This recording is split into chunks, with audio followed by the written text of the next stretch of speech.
تجویز یہ ہے کہ شمالی علاقہ جات اور آزاد قبائل کے معتدل علماء اور قوانین خون ریزی کے حق میں نہیں ہیں. ہماری ان سے باتیں ہوتی رہی ہیں، لیکن ان کی بات مشتعل عناصر میں اس لیے مؤثر نہیں ہو رہی کہ حکومت کی طرف سے مسلسل خلاف اسلام پالیسیاں جاری رہی ہیں اور جاری ہیں، اور ان کی موجودگی میں ان معتدل علماء اور قوانین کی طرف سے عدم تشدد کی اپیلیں بے اثر ہیں، کیونکہ تشدد رکوانے کے لیے ان کے ہاتھ میں کوئی ایسی مثبت بات نہیں جو وہ ان مشتعل عناصر کے سامنے پیش کر کے سرخرو ہو سکے. اگر حکومت لوگوں کے دلوں میں یہ اعتماد پیدا کر سکے کہ وہ اپنی پالیسیاں مرتب کرتے وقت واشنگٹن کی چشم و ابرو کا اشارہ دیکھنے کے بجائے ملک و ملت کے مفاد پر نظر رکھے گی، اپنے ہم وطنوں کے خلاف فوجی کارروائیاں بند کرے گی اور اپنی خلاف اسلام پالیسیوں کو ختم کرے گی، اور اس غرض کے لیے عملی اقدامات کر کے بھی دکھائے جائیں اور انہیں مؤثر طور پر جاری رکھا جائے، یہ تمام کام کیے جائیں، تو یہ معتدل عناصر جو خون ریزی نہیں چاہتے آزاد قبائل میں، شمالی علاقوں میں، اور علماء اور وہاں کے قوانین، یہ حضرات جذباتی عناصر کی ایک بڑی تعداد کو شورش سے باز رکھ سکتے ہیں. یہ بہت اہم تجویز ہے، خدا کرے کہ اس پر عمل کیا جائے. تجویز ساری ہی اہم ہیں. پانچویں تجویز یہ کہ اس حقیقی کوشش کے باوجود اگر کچھ لوگ شورش پر آمادہ رہیں تو اولا ان کی آواز اتنی مؤثر نہیں رہے گی، اور دوسرے معتدل حقوق کی طرف سے ان کے خلاف کھل کر اعلان برات ممکن ہوگا، اور عام تائید کے فقدان کے بعد یہ شورش خود بخود ختم ہو جائے گی. اس لیے پھر اس کی فکر نہ کی جائے.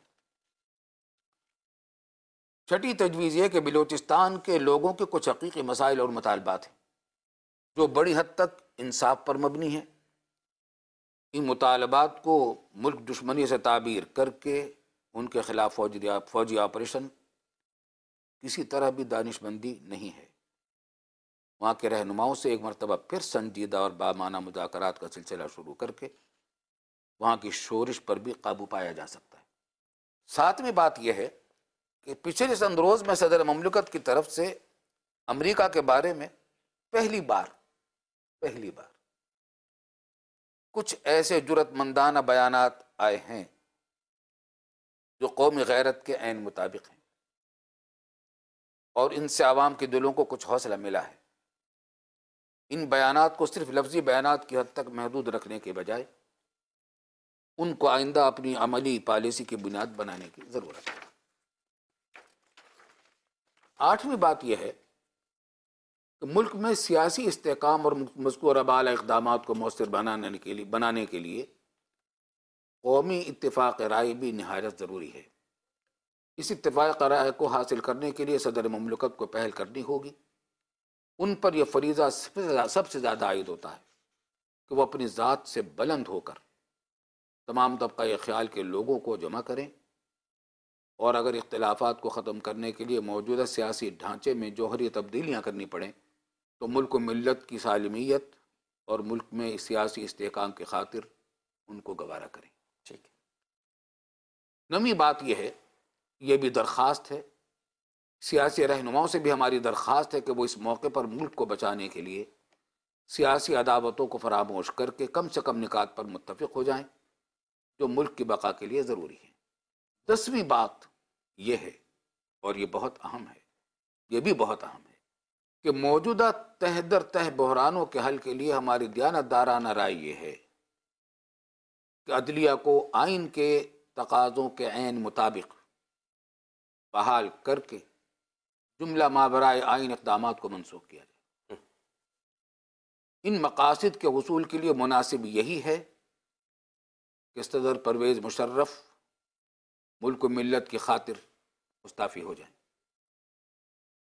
یہ ان کے لیے ایک باوقار طریقہ ہوگا، جس کا اس منصب کے شاعر شان راستہ یہ ہے کہ وہ آئین کے مطابق صدارت کا منصب سینٹ کے چیئرمین کے حوالے کر دیں.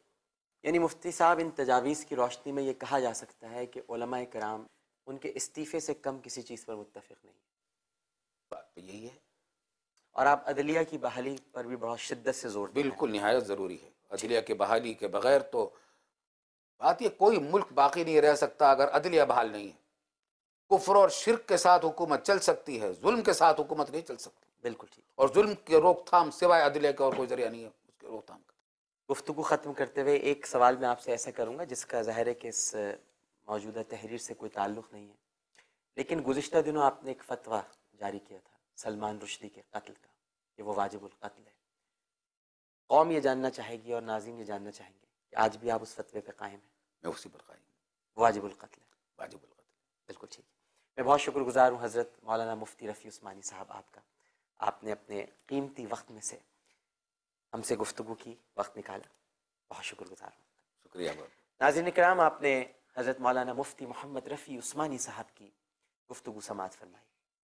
یقیناً سمجھنے والوں کے لیے اشارہ کافی ہے، اور اس کے مندرجات اور گفتگو کا جو ماحول تھا وہ از خود ہم کو یہ بتلا رہا ہے کہ ہم کن حالات سے دوچار ہیں۔ لیکن یہ بات تو طے ہے کہ ہم سب ایک عجیب و غریب گھٹن میں سانس لے رہے ہیں۔